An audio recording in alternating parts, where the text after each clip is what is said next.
Thanks. All right, I'm going to hand it off now to Cathy to start. Excellent. Well, thank you so much, Kevin, and thanks everyone for making the time today. It is, and it's good to see those that I see on screen, working diligently from your home and figuring out what your backdrop's going to be.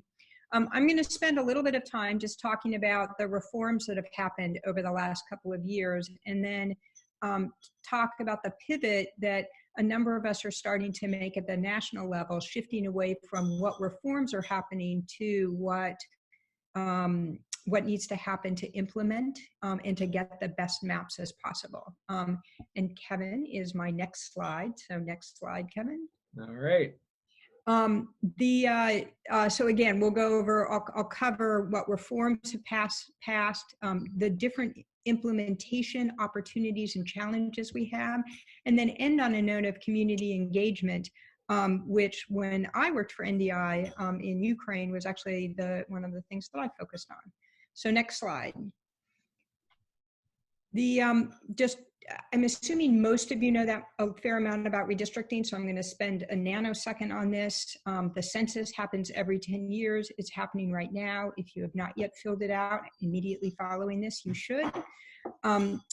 The census then determines congressional apportionment, which is allocating the number of congressional seats between states based on census population totals.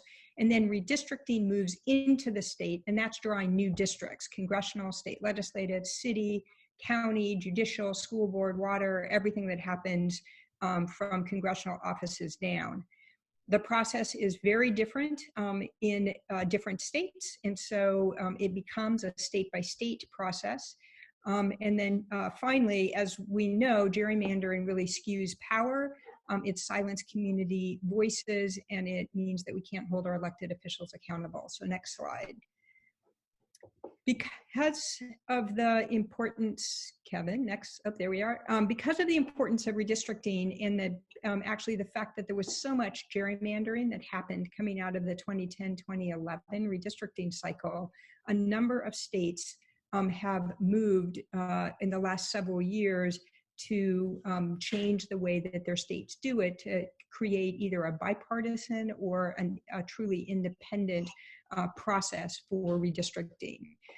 In the blue here in the purple, dark purple here, are states that completed the process, and Missouri is both dark blue and light blue, which Sean will explain.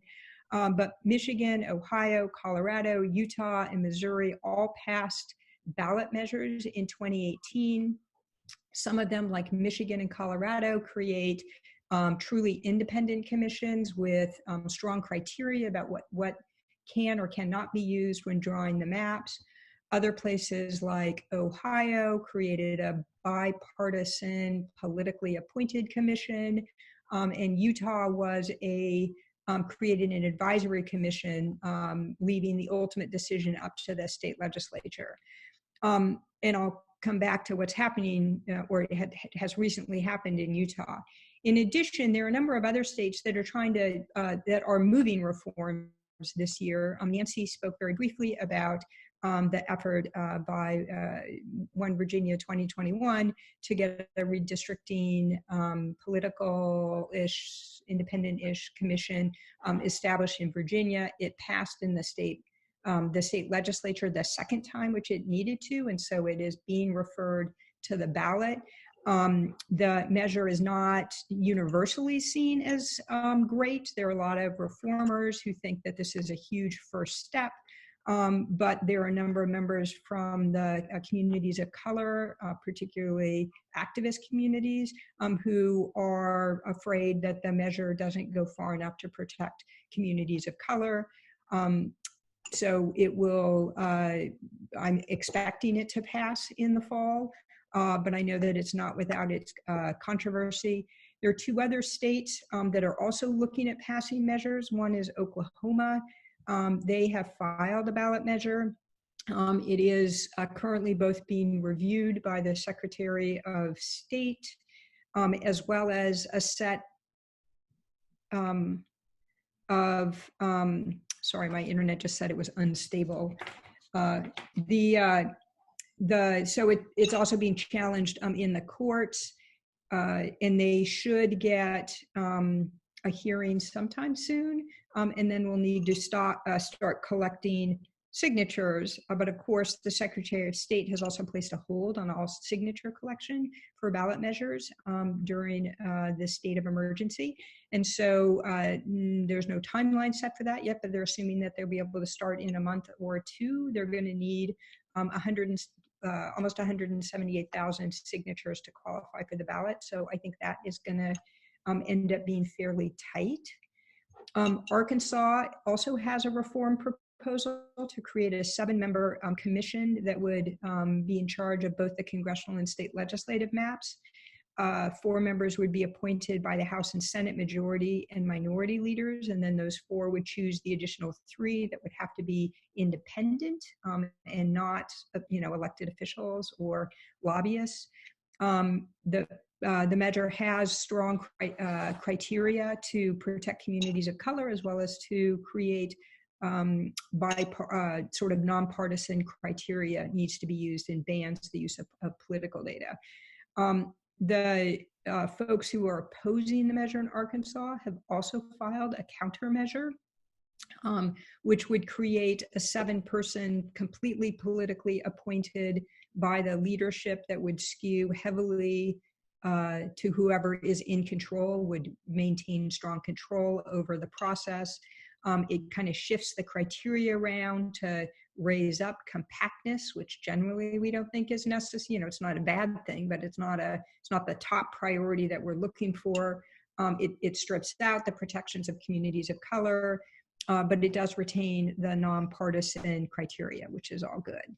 So those are the 3 states in the sort of orange-red that I think are likely to go forward in some manner, with Virginia being the most likely, and then going down from there. The 4 other tan ones, there are ballot measures that are filed. They're not currently well funded or won't impact the 2021 redistricting cycle, and there's some controversy around them as well. So the net result is I would actually place them, I want to put them on the map, but actually sort of feel like they're not likely to get across the finish line in the best of circumstances, and with ballot measures now being hung up with social distancing, they're definitely not likely to make it onto the ballot for 2020, which would mean they wouldn't be in effect to worry about the lines in 2021. Kevin, next slide. So assuming the Virginia, Arkansas, and Oklahoma pass, this actually is the map then of the country about where independent commissions or political commissions or strong criteria or advisory commissions have been passed. And what is exciting about this is it actually covers now a large number of people, a large number of congressional districts. Many of these will be the first time. And one of the most exciting things about creating a commission is that often when those commissions get created, it also changes the rules around transparency and accountability, so that there's, and in many cases actually really prioritizes community engagement in the process as an outcome of the maps. And we saw that has happened in Arizona in the last couple of cycles. It happened in California in the last cycle. So we see these states as a place then where there can be additional input, additional engagement by the public could actually have an impact in the outcome of the maps, either because we're holding the process accountable, citizens are, putting in and voicing their opinion in the process, and the process itself is just less political or taken out of the hands of incumbents. Next slide, please. So there are these great opportunities, we think, for as we go into 2021 about how, because of these reforms and other measures, voters will be able to elect their politicians versus politicians choosing their voters. We'll be able to build community power, map communities of interest, and I'm going to talk about that specifically. maintain and building organizational capacity created by the census. There's a huge amount of work that's going for folks out there trying to help count their communities and figuring out how to really leverage that then into how those communities can be best represented. And then finally, really looking at how can we help facilitate coalition building and power sharing that's important in the civic space, not just to figure out how the lines are drawn, but then actually then what are the decisions and things that are needed in terms of policy once those lines are drawn. Next slide. However, as we go in, there are, continue to be a lot of additional challenges. There, even in the best of circumstances, particularly with a lot of the political commissions, bipartisan incumbent protection often rises to the top, even if there's, even if you've attempted to create it in an independent process. Racial gerrymandering has been a problem in the history of the US, and we're expecting it to be a bigger problem because in 2013, in a case, Shelby County versus Holder, a huge portion of the Voting Rights Act was just completely gutted and hasn't been fixed legislatively since then. And so the biggest thing it took away is pre-clearance, which required in states that had a history of discrimination that they needed to get their maps, they needed to get any voting change, including redistricting maps, approved by the Department of Justice. And more than 3,000 maps used to go in front of the Department of Justice, and that requirement will no longer exist. So we're assuming that there will be a increase in racial gerrymandering. There continues to be partisan gerrymandering that we expect to go on. Dividing communities of interest. I don't know if there's somebody. Sorry, there's somebody who's. Can everyone mute, please? Sounds like whoever's doing the dishes. Yeah, let me just see if I can mute everyone. If everyone can mute, that would be great.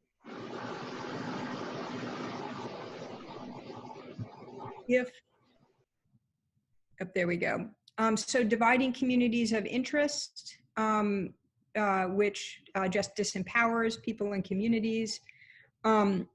Another challenge that we're expecting this time, and Sean will go into this more, is that historically in the US, we have only used total population as the basis for equalizing districts within the states in the redistricting process.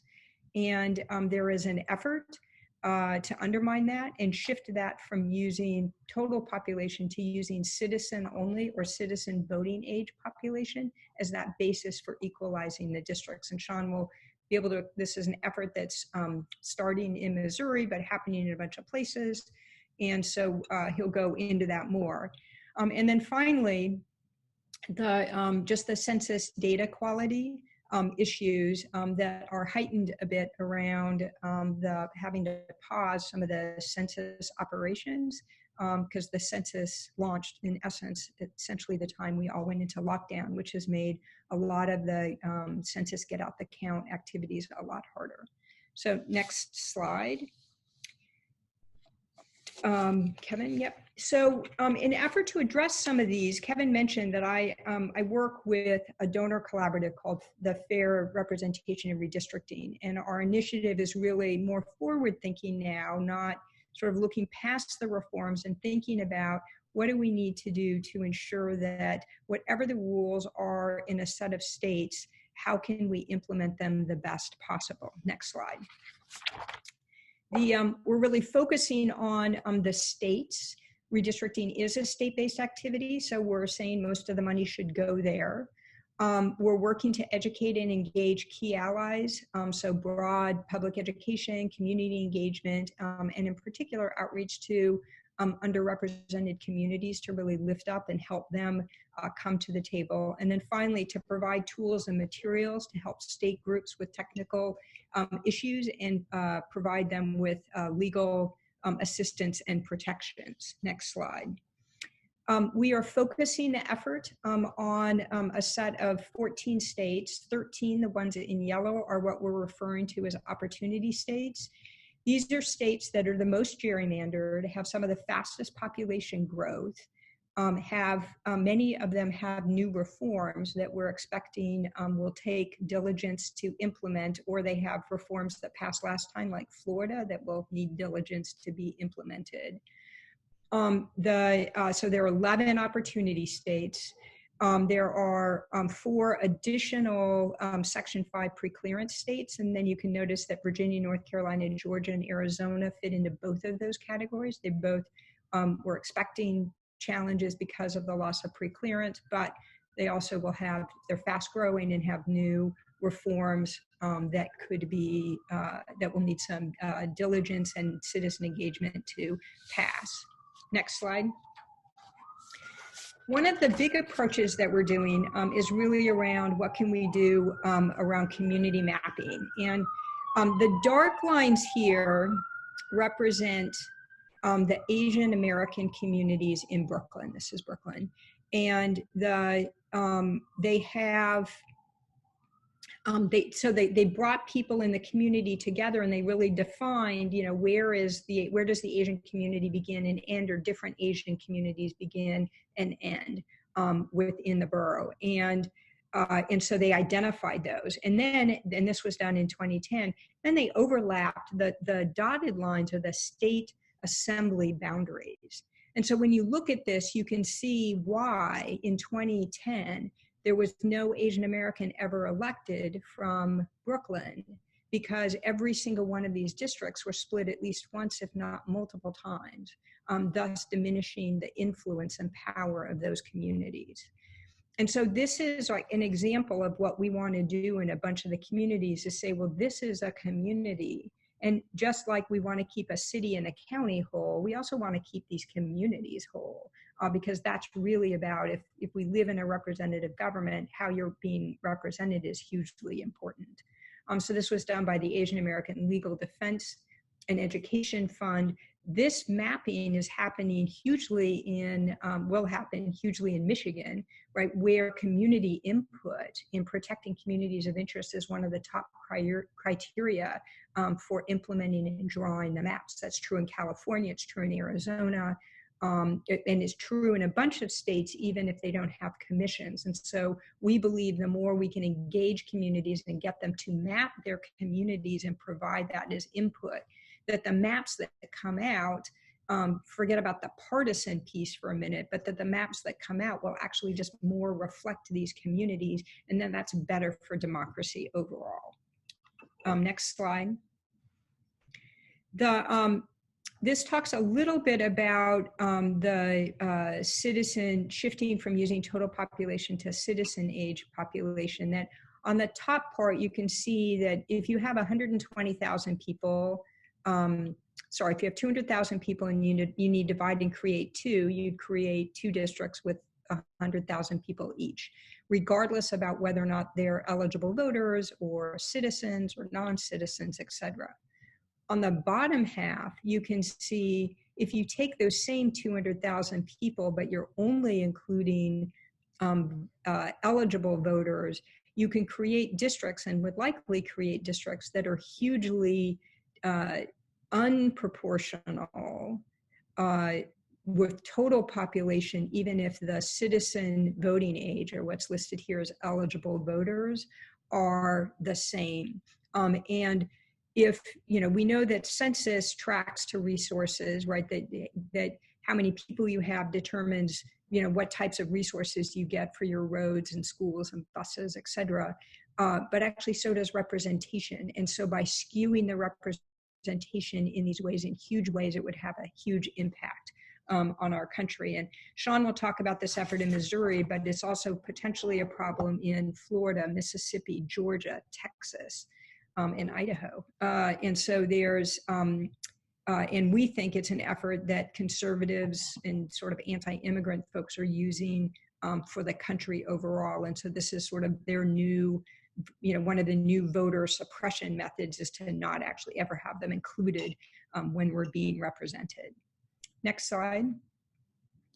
So this is the, for the fair representation and redistricting, these are the 5 focus points that we're doing: ensuring the census is accurate, ensuring total population is used when drawing maps.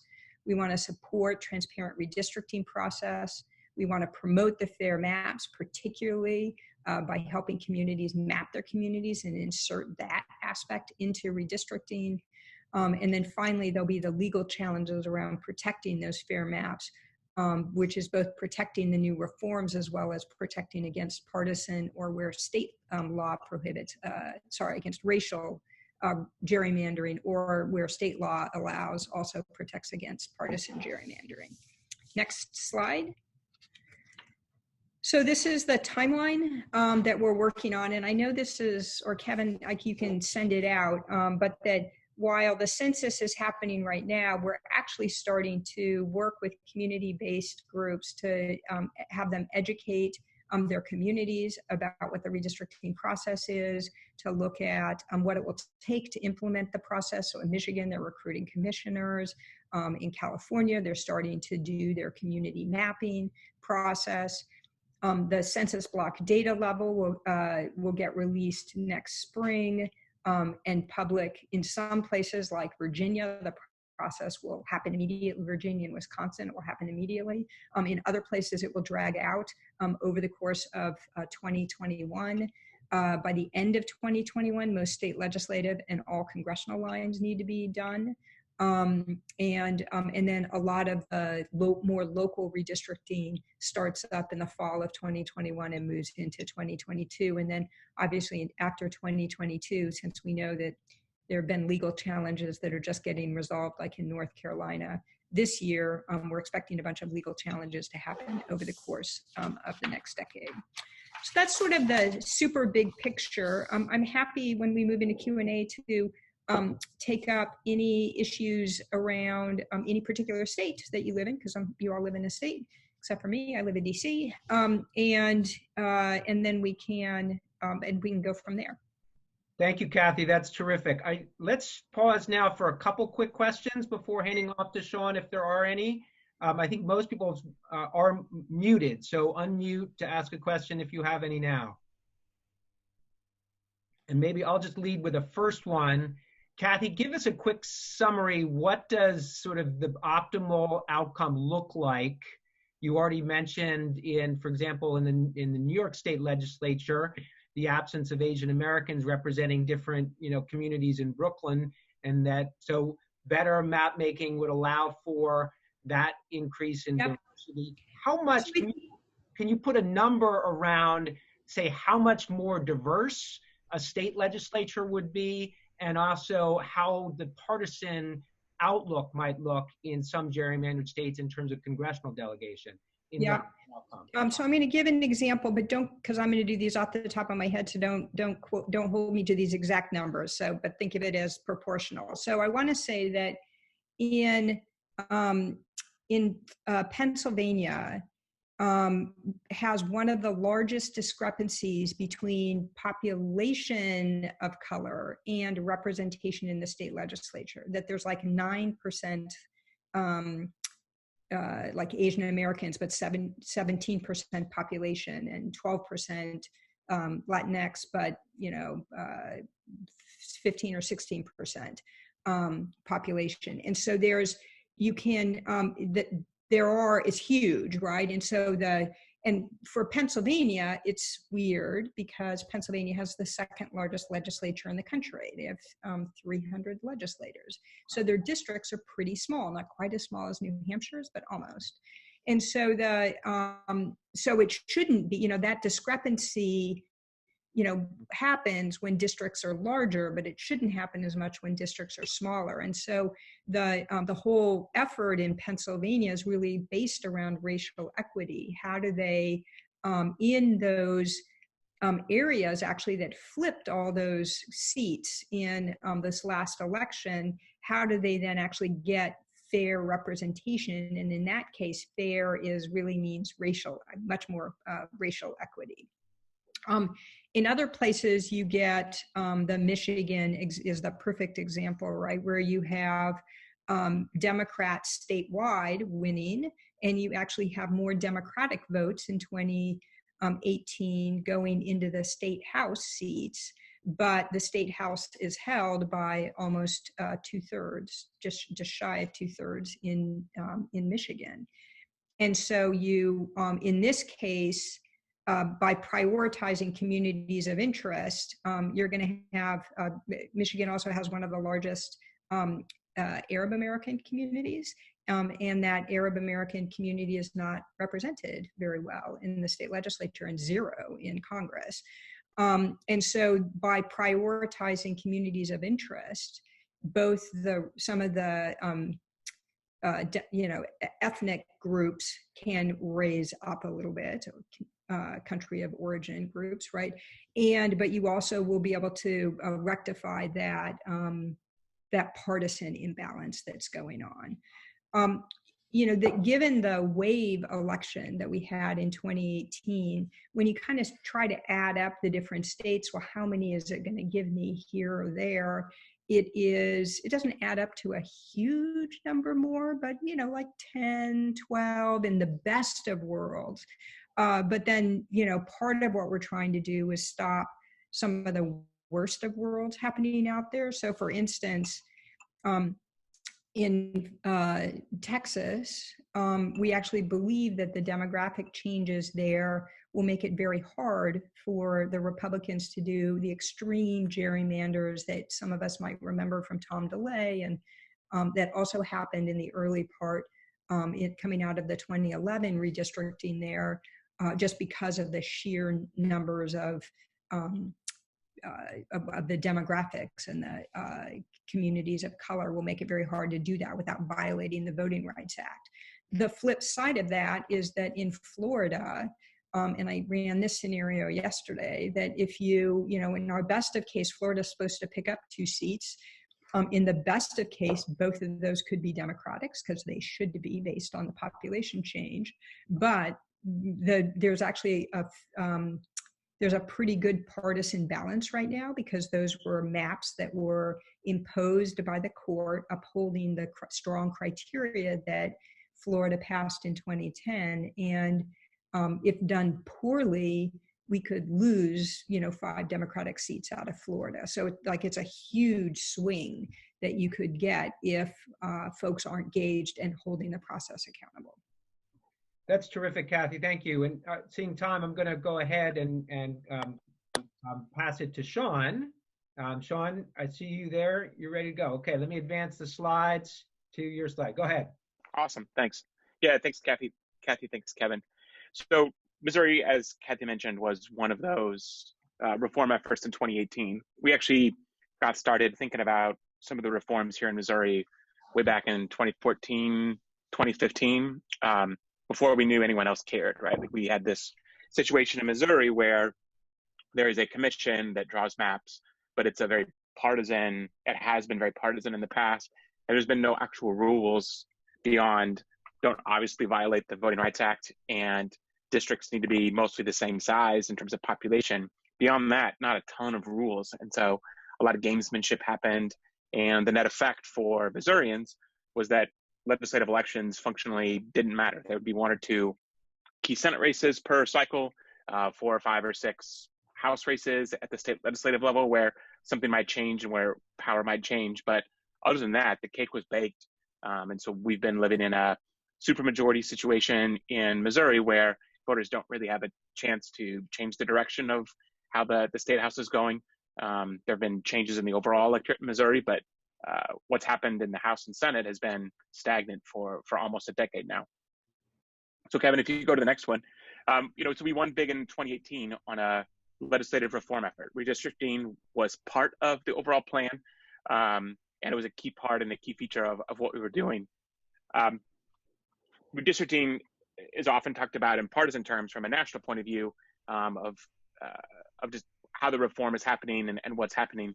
But the redistricting components of our proposal in Missouri were an instrumental part in how we built bipartisan support with key credentialers who saw how out of whack things have become in Jefferson City, how elections aren't mattering, and how there's a ton of extremism. And so, Kevin, if you go to the next one, what we passed in Missouri, we still have commissions, but there's now independence in the process, so that partisan actors don't have, there's checks and balances on those partisan appointees on the commissions.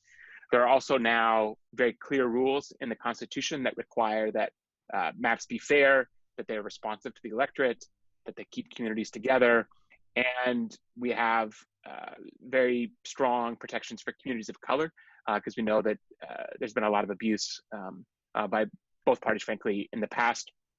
And then the third pillar of our reforms, beyond the independence, the clear criteria, the third pillar is transparency, so that everyone can see the data that's used for the draft maps, everyone can see that they got a fair shake.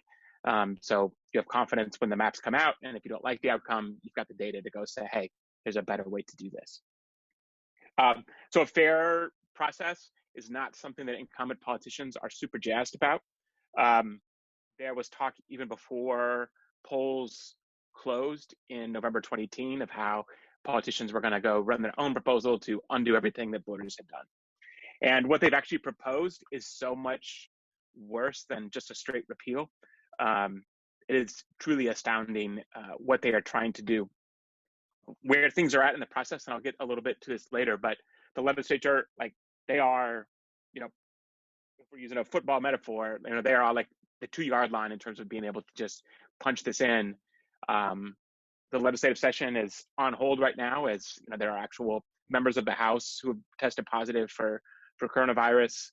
We don't know when they'll come back in, but we are definitely assuming at some point in April or May that the legislature is going to send this onto the ballot, and we're expecting an August fight this summer where we'd be running a vote no campaign on the politician's proposal.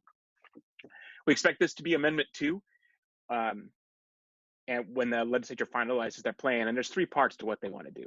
They want to rig the process, they want to rig the criteria, and rig the rules. In terms of the process, what they're proposing is a system that's actually even more partisan than what we had before. The state political parties, the Republican and Democratic parties, would have more power for choosing appointees than they've ever had in the past. So it's like the exact opposite direction of where everything's been going across the country. They want to move back to a secretive process where all the maps get drawn in back rooms where we don't really know what happens. And they're taking away the data transparency so that everyone can see what's going on. The second pillar, if we go to the next slide, is rigging the criteria. So we have strong nonpartisan criteria in the Constitution right now to ensure that outcomes are fair. And they systematically either remove those proposals or turn them on their head so they are meaningless and actually create a permissive structure for bad things to happen. So protections for communities of color are objectively weakened in the politician's proposal. They want to create new rules that would require communities to be broken up rather than keeping communities together, which is what they say they want to do. They actually are creating some new arbitrary standards that will require neighborhoods and blocks to be sliced up, and the largest impacts probably being in urban areas. They're also dramatically weakening or totally gutting the requirements for fairness in competitive elections. I'm going to talk a little bit more about that and what that actually means in practice here in a couple slides. But while we have very strong criteria right now, they want to create a truly extreme new world. The third pillar is, after they've rigged the process and they rig the rules or they rig the criteria, they want to make it so citizens can't do very much about it in terms of taking things to court and getting fair maps fixed in courts. So they actually change who would have standing and what judges can do about unfair maps in what we think are pretty unprecedented ways. So I'm going to dive in here a little bit to what they're actually proposing in terms of some of the math on an extreme partisan gerrymander. I'm going to talk about 3 parts of what they're trying to do that are either first in the country or first in a long time in terms of like the modern era of how districting happens. So if you'll advance 2 slides forward, there's some math in our Constitution now that essentially requires maps to be as fair as possible using one metric for measuring partisan bias called the efficiency gap. The efficiency gap just essentially measures, how many voters are unnaturally packed into a small number of districts so they don't have the same sort of impact on outcomes that the other political party might have. So This chart right here is done by some of the academics at PlanScore, Campaign Legal Center, other kinds of academics, have measured all of the state legislative maps over the last few decades, and they map out here, this is the range of outcomes. The closer things are to the middle of this bell curve, the more fair they are. The farther they are out to the edges, the more likely there is to be some fingers put on the scale and some intentional partisan gerrymandering going on. And if you'll advance to the next slide, what the Missouri proposal from politicians would actually allow is partisan gerrymandering at the very, very extreme edges of what we've seen in state legislative maps. If what they are putting forward is fully implemented, Missouri state house maps would actually be more biased, have more partisan gerrymandering than any other state legislative plan in the country right now. So worse than Michigan, worse than Pennsylvania, worse than the Maryland congressional gerrymander, worse than Virginia. Like, they are not just trying to roll back, they are trying to say, hey, we want to rig the game in brand new ways. If you look over to the left side of the screen, that little blurb over there on the far left, that's actually Mississippi in 1979. That is actually how far back you have to go to find a legislative plan that says skewed is what the politicians in Missouri are proposing here.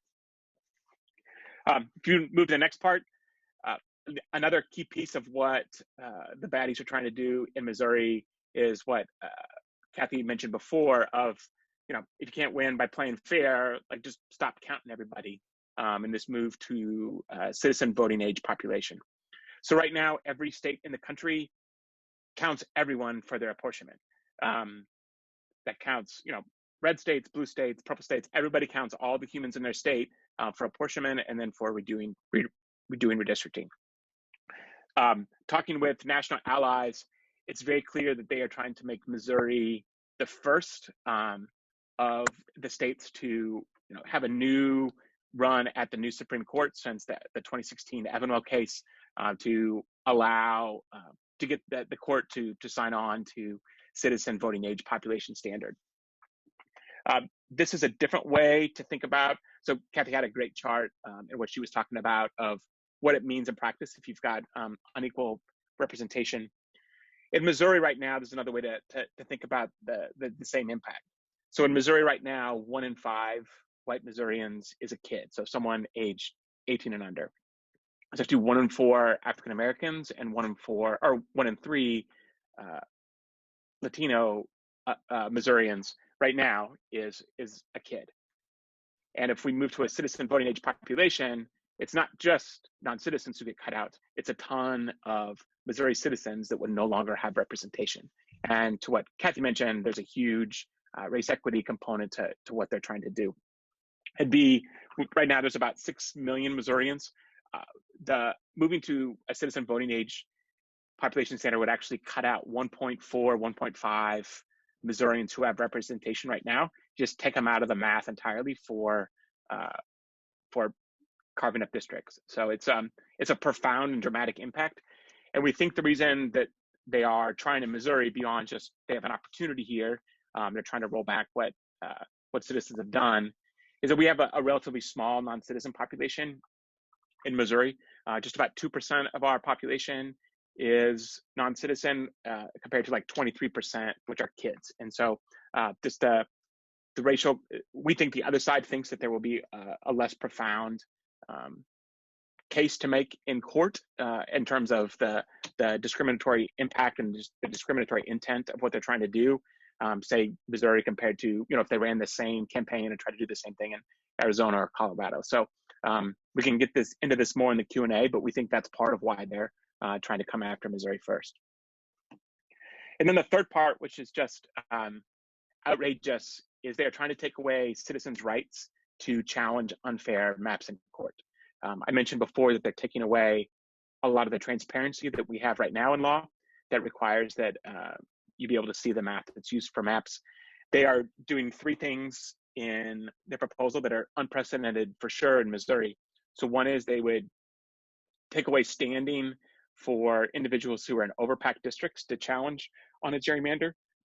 They want to just take out a whole bunch of potential plaintiffs for who could sue.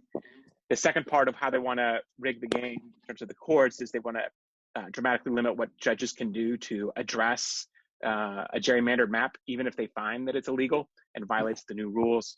And then they want to pre-pick which judges would hear a gerrymandering case and make sure that all gerrymandering cases go to a partisan circuit that has elected judges where they would have more influence on how things go. So it's really a trifecta of bad.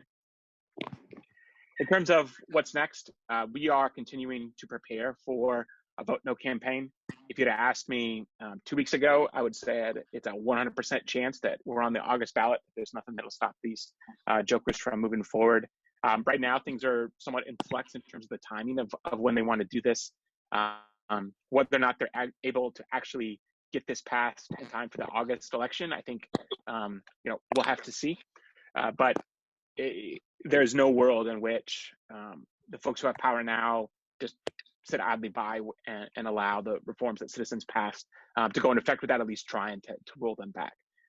We have seen these same sort of attacks after the reforms in Michigan and Utah, and we're up next in terms of just how the calendar goes.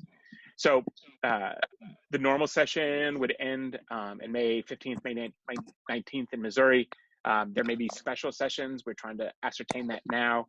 There's been talk of coming up with a new, high priority list for the governor and the majority of what they want to get done with their limited time together.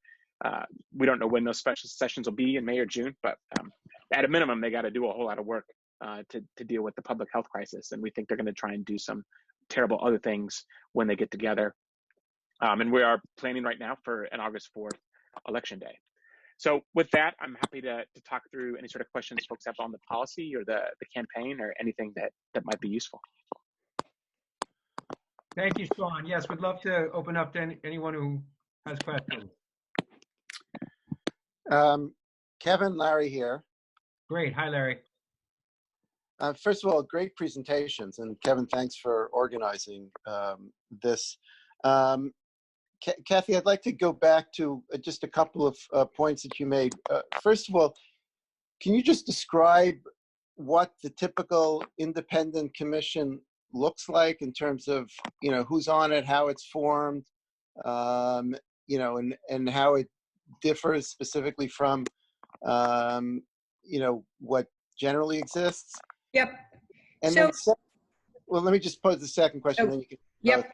And then the second, and I don't want to sound particularly non-progressive here, but the community of interest criteria troubles me a bit because it just seems like it's, you can go to the nth degree in terms of how many communities of interest you identify and the like. So I would certainly distinguish between, concerns about racial segregation and the like, given our history. But I get really concerned when we start looking at every specific community and trying to ensure that they have representation and fearing that's just going to confuse the broader concern about gerrymandering, whether partisan or racial.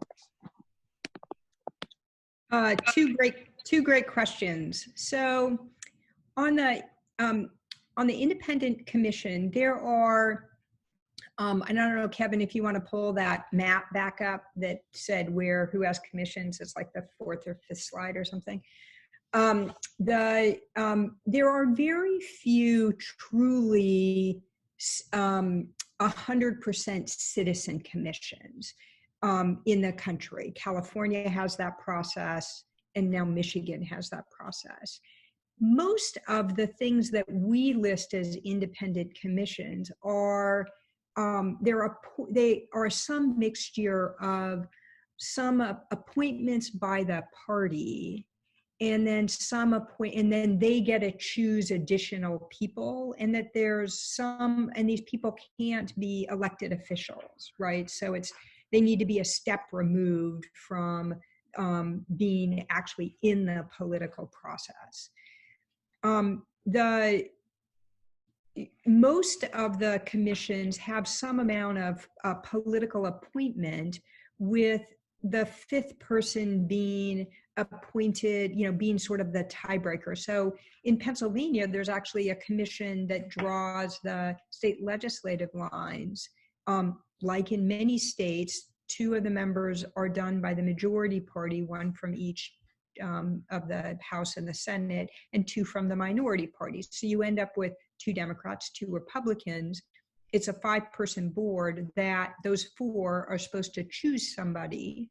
And if they can't agree, then that person is appointed, in Pennsylvania's case, by the Supreme Court. In Arizona's case, by the Appellate Court Appointment Commission. And so there's, but in general, what you're trying to do with some of the cases is to sort of create the tiebreaker as being a nonpartisan person. There's actually that 5th person in Arizona was under incredible pressure, received huge death threats, and actually had to move out of her house and get Secret Service security to be able to protect her, as she was the one, because everyone's like, oh, well, that's the decision maker. And so everybody aimed everything on her. A couple of the other ways that the sort of more political commissions try to make the process more fair is they require a bipartisan vote on the map. So no map can get passed unless it includes some support from another party or a group of those independents. And so the Michigan is that it's sort of they're electing citizens. Citizens are applying. They're chosen randomly, in essence, out of a hat, out of a pool that's been whittled down to reflect the state. But then they are choosing some people who are self-described as independents, some of whom are self-described as Republicans and Democrats.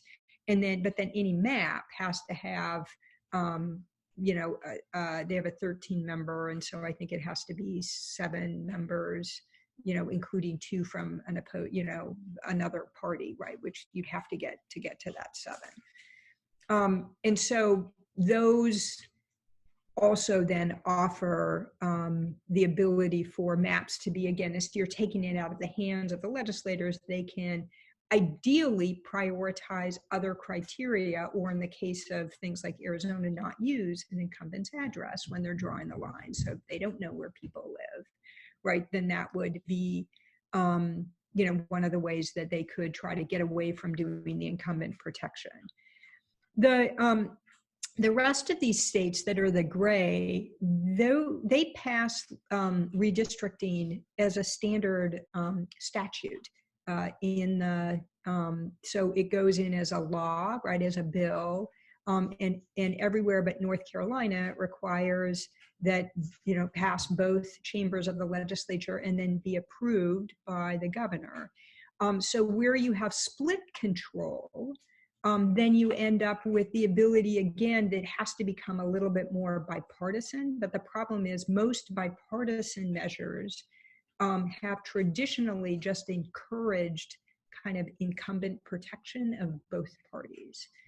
So Wisconsin has split control right now. Both chambers of the legislature are controlled by Republicans, but there's a Democratic governor. Minnesota, the chambers split. So they would need it to pass it through a Democratic House and a Republican Senate. I think it may be the other way around. And then North Carolina is the case where even though there's split party control between the legislature and the governor doesn't have any role in that. So, but where there is, so it's our belief that where there is either an independent or a political commission, where there are criteria like Florida or Missouri, those are places where allowing citizens to, the citizen engagement, accountability, demands for transparency, demands for fair maps will have a greater impact than it will in any of these other states. But in a bunch of these states, right, there we still believe public engagement, like in Texas and Georgia, will actually help really enforce the voting rights provisions. So let me go to the second thing on the communities of interest. And I totally appreciate the comment that you were sharing, Larry, and that there is, in Florida, when they passed redistricting reform in 10 years ago, they decided not to include communities of interest. They also did not include a commission. They just established criteria that were nonpartisan and fair, in that sort of more generic sense. And your point that it is the communities of interest is most important because of the voting rights protections, particularly given the national assault on the National Voting Rights Act. And so increasingly communities of color and civil rights lawyers are really saying we need to have that in for this protection.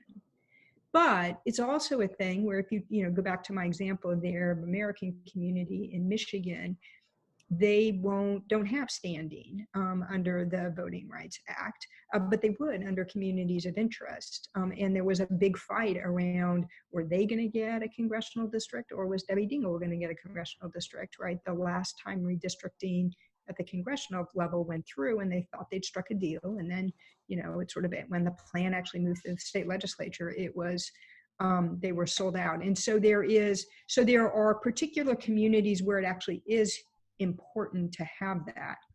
But I would also argue that not so much at the congressional level, but at the local level, that where you're, so it is the local level, literally in the Manhattan example, or the Brooklyn example, that that figuring out how to keep a community or a neighborhood together, actually there is a sense of neighborhood that people have. And when you get into much smaller districts, being able to prioritize that over natural geographic boundaries or over compactness, right?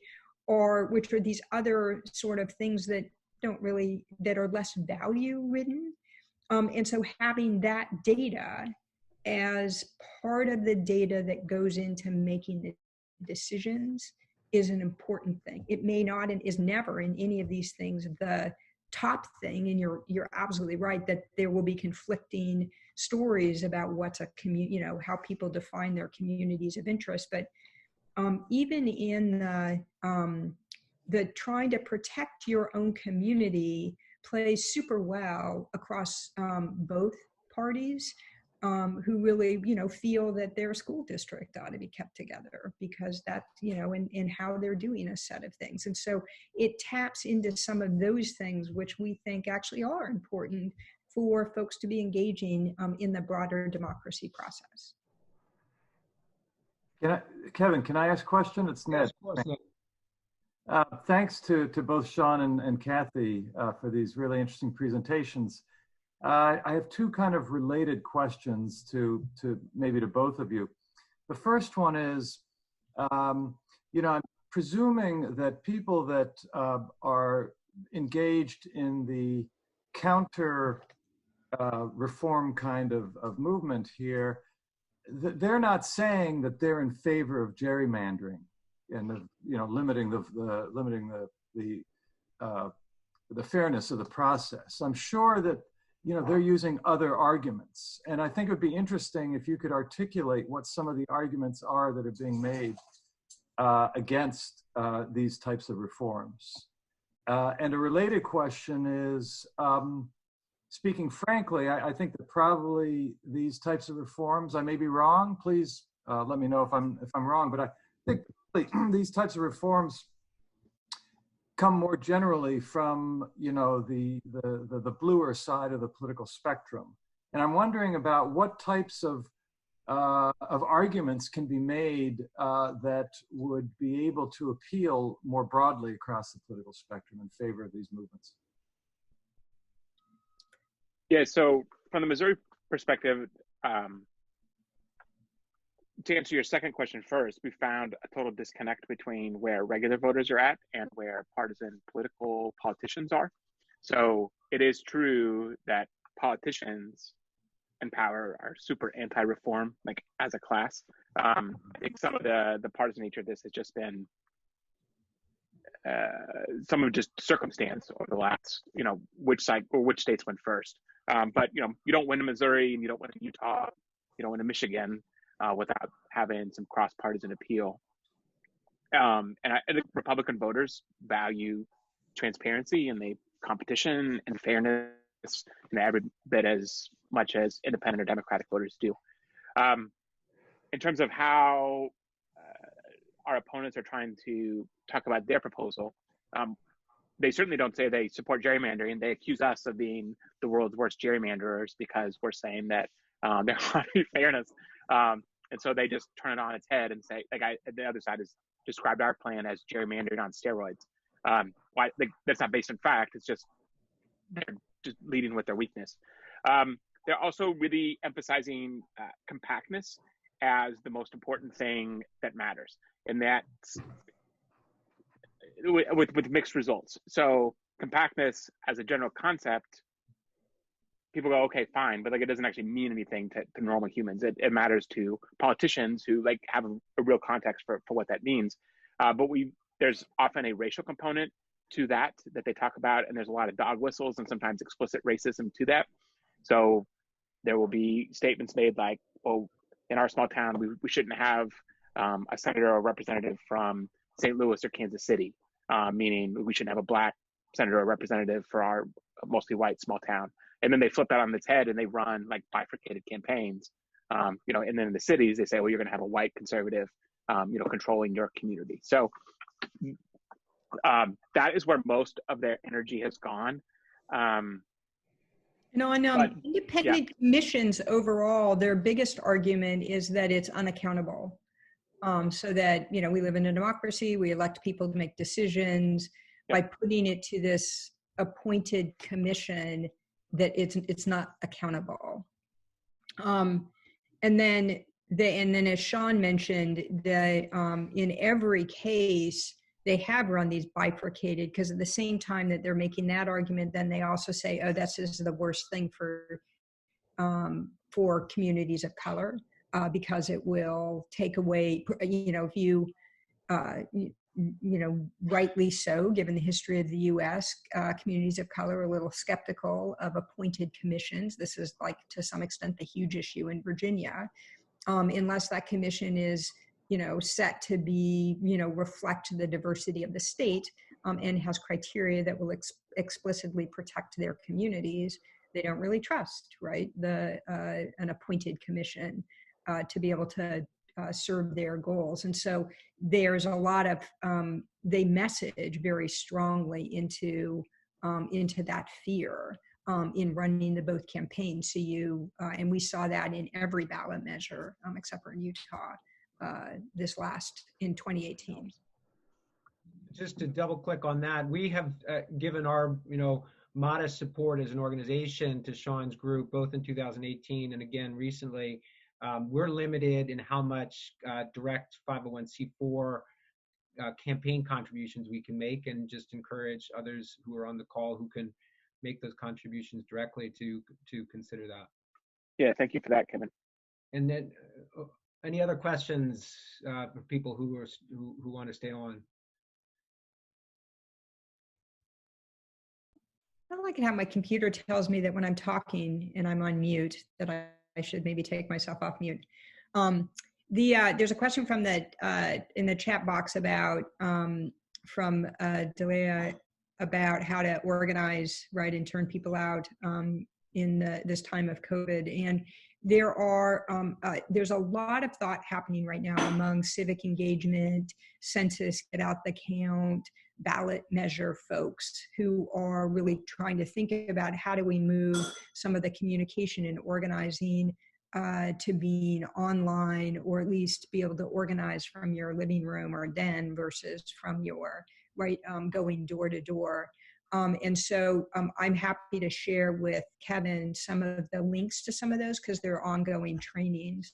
But I'd also turn it over to you, Sean, for, how are you? I know you and Molly are thinking about what you can be doing right now in this time, and to both around the Medicare expansion ballot measure that's going on in Missouri, but also as you're gearing up and thinking about this. Yeah, so it's a legit challenge. I think the biggest short-term challenge is just helping people sort of get out of the paralysis of like the new, like, what do we do now? But we are working with a lot of the tools that Cathy mentioned, trying to do some of those relational organizing tactics that we would normally do, in real life, in their face-to-face contact with, getting call trees set up, getting, text messaging. Folks, like, we've all gotten a whole lot better at Zoom in the last couple of weeks. And so I think a lot of our organizations are figuring out how to do community town halls or coalition work through video so that there's some actual social organizing there. But the more we get into this, the more convinced I am that this entire election is going to come down to how do we get our people to show up. I think persuasion will have its role, but if folks are feeling stuck at home and scared, we have to make sure that we're building in tactical plans for how do we get people to cast ballots, because it's going to be a new process for many folks that they just haven't done before, certainly in states that are not fully at vote by mail like we are here. So I think there are, beyond just like how we'd run normal campaigns, we have to build in a part of these efforts that is about, hey, this is how you get a ballot in this new context, this is how you cast it. And I think there's creative ways that we can be doing that, and we're building out those plans now. On the census, we're also looking at, as one of the communication tactics, is the use of large-scale teletown halls, where you can invite large, numbers of people to join to hear some information about a topic. And so we're thinking both a bigger scale that in essence is a, home-delivered PSA to individuals, but then also, as Sean was talking about, set up to a smaller group of people where we'd be literally saying, okay, come on and we'll show you specifically how to set up the, how to fill out the census online, because that's the, unlike the door-to-door effort that we were all looking at, or where can we go where large groups of people are gathering, right there. Now we have to figure out how do we reach people and educate them at home. Do you guys, HR 1 passed the House with a provision calling for every state to do some form of, I'm forgetting the exact language, but for states to modify their districting processes in ways that made them less partial, made them more fair, et cetera. That passed the House, of course. Is there, in a blue outcome in the fall, do you see that as a potential priority in the Senate as well? I mean, are there decent odds that all of this gets taken care of congressionally? Or, I mean, you're talking about incumbents, blue or red are incumbents, and they have their, resistance to change. What's your handicap on that? So I think the measure that passed in HR 1 created instructed the states to create an independent commission, but it was without, also reauthorizing of the Voting Rights Act. Mm-hmm. So I think if it's one of those, obvious challenges that happen with legislation, the more likely it could actually pass both houses, the more people are going to actually be concerned about what that policy is. And so there are some conversations that are starting to happen right now to try to get the policy to be a little bit better. The A, right? B, who knows what's going to happen in the fall with our elections right now. And so, yeah, maybe, it is Democratic sweep. They get rid of the filibuster and they pass this. But either way, it won't actually impact redistricting this decade. It would impact redistricting down the road. Redistricting will continue to be a state-by-state process. And so we think there are, we definitely see that there will be some good things and some really outrageous things that happen in this upcoming redistricting cycle. And one of the things we want to really look to is where can we both be getting better maps now that are helping to sort of promote better reforms down the road. And so I think that it is one of many things that will be important as we go between 2021 and 2031. I think that, there are going to be, I think, a set of other challenges that are going to be much more current. you know, it does seem hard to imagine that the election will be a normal election given where we're at right now. I can tell you the census is not going to be a normal census. And so this, you know, this battle over, you know, do we use citizen voting age population to redraw? There are a whole set of other battles that are in all likelihood take precedence over the sort of, that are much more immediate and will have much more immediate impact than the, you know, it's the, every state should create an independent commission, which will be, you know, it's sort of exemplary, but not, you know, it's sort of, but not actually change anything. That's a good answer. Thank you. Anyone else? And I will email out the deck and resources that Cathy mentioned, etc. Links to Sean's organization. Really appreciate you guys. It's just tremendous presentations, both of you. Really detailed, really thoughtful. Oh, there's a hand raised. Pam Berg has a hand raised. Is there a question, Pam? Yes, I had to unmute. Thank you.